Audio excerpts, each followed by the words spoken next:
ପିଲାମାନଙ୍କର ଶିକ୍ଷଣ ପ୍ରକ୍ରିୟାରେ ଉନ୍ନତି ଆଣିବା ପାଇଁ ଏବଂ ପିଲାମାନେ ଆଗ୍ରହର ସହିତ ଶିକ୍ଷାଟିକୁ ଗ୍ରହଣ କରି ଆଉ ଶୀଘ୍ର ବୁଝିବା ପାଇଁ ଆମେ ବିଭିନ୍ନ ପ୍ରକାର ଶିକ୍ଷଣ ଉପକରଣ ବ୍ୟବହାର କରୁଛୁ।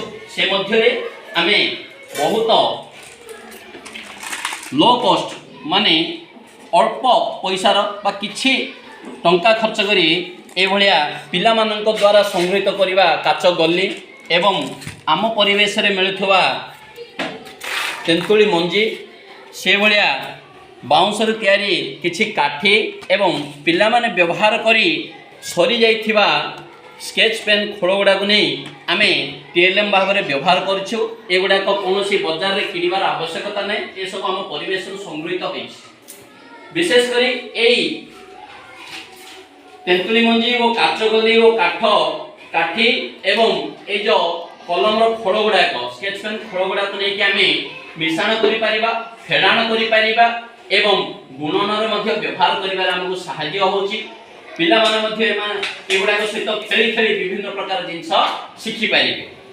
ता सहित आम गोटे सुंदर कार्यक्रम करछु। एथिरे कौन से जिनिस रखिछु जोड़ा कि माछ खेल जोड़ा पिला माने सुंदर भाव में माछटे को धरि पारिबे। पोखरी मध्य माछटी को रखिछु ताकू नै कि आमे पिलांक मध्य खेलेबा ना केमिति खेलेबा ए भलिया भाव में पिलाटी माछ धरिबो। पोखरी मध्य माछटी रे किछि अंक लेखा हैछि।